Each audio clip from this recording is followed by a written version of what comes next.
Bir Roma lejyoneri düşündüğünüzde aklınıza ne geliyor? Disiplinli, zırhlı savaşçılar, destansı savaşlar ve kudretli bir imparatorluğun savunucuları, değil mi? Peki tüm bu kudretin ardında nasıl bir hayatın yattığını hiç merak ettiniz mi? Bugünkü videomuzda Antik Roma'da bir lejyonerin günlük hayatına dalacağız. Gün doğumundan geceye kadar süren bu disiplinli ve zorlu hayatı keşfedeceğiz. Ayrıca farklı lejyon türlerinden de bahsedeceğiz. Haydi, Antik Roma'nın kahramanlarına bir göz atalım ve hazırsanız bu tarihi yolculuğa başlayalım.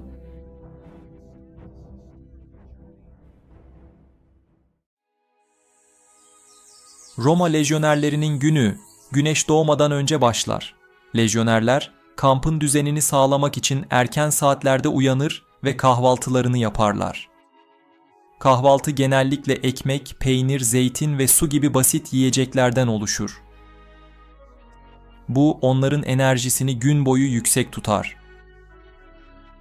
Uyanır uyanmaz ilk işleri ekipmanlarını ve silahlarını kontrol etmektir.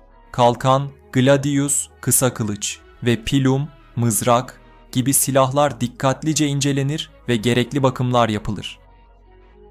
Lejyonerler Roma ordusunun bel kemiğini oluşturur ve sıkı bir eğitim programına tabi tutulurlar. Sabahın erken saatlerinde başlayan eğitimler, fiziksel kondisyondan taktiksel eğitime kadar geniş bir yelpazeyi kapsar. Lejyonerler, gladius kullanımı, kalkan savunması ve pilum fırlatma gibi becerilerde ustalaşırlar. Eğitimlerin bir diğer önemli kısmı ise lejyon formasyonlarıdır. Ünlü testudo, kaplumbağa formasyonu, lejyonerlerin kalkanlarını bir araya getirerek kendilerini ok ve mızraklardan korumalarını sağlar. Bu eğitimler onların savaş alanında üstünlük sağlamalarını ve hayatta kalmalarını garantiler.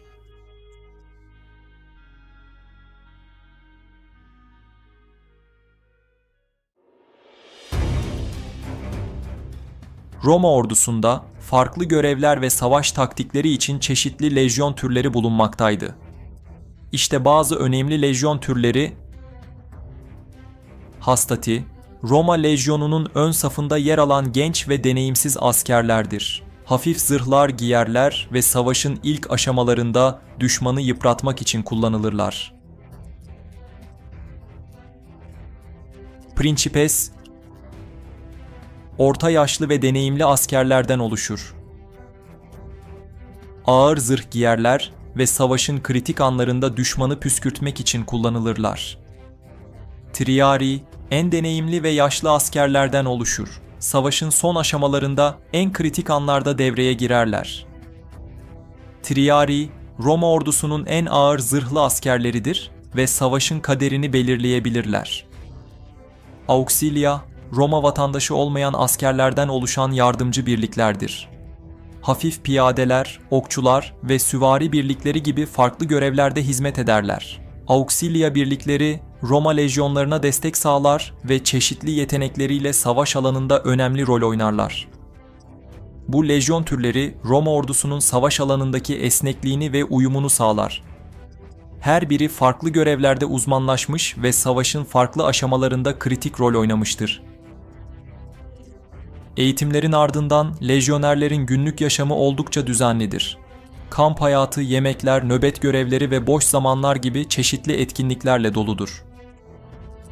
Lejyonerler kampın güvenliğini sağlamak için nöbet tutar ve kampın düzenini korurlar. Boş zamanlarında ise oyunlar oynar, şarkılar söyler ve bazen yerel halkla ticaret yaparlardı. Lejyonerler askerlik görevlerinin yanı sıra inşaat projelerinde de çalışırlardı. Yol, köprü ve kaleler inşa etmek gibi çeşitli mühendislik projelerinde görev alırlardı. Lejyonerlerin sosyal yapısı da oldukça ilginçtir. Lejyonerler bir tür kardeşlik bağı ile birbirlerine bağlıydılar. Roma vatandaşı olmayan askerler uzun süreli hizmetlerin ardından Roma vatandaşlığı kazanma şansına sahip olurlardı. Ayrıca lejyonerler emekli olduktan sonra toprak ve maddi ödüllerle ödüllendirilirdi. Roma lejyonerleri savaşlarda büyük bir disiplin ve strateji ile tanınırdı.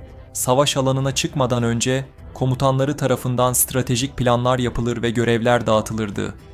Lejyonerler, savaş alanında komutanlarının emirlerine uymak konusunda son derece titizdiler. Herhangi bir disiplinsizlik ağır şekilde cezalandırılırdı. Roma ordusunun başarısının en büyük sebeplerinden biri, bu sıkı disiplin ve mükemmel koordine edilmiş saldırı taktikleriydi.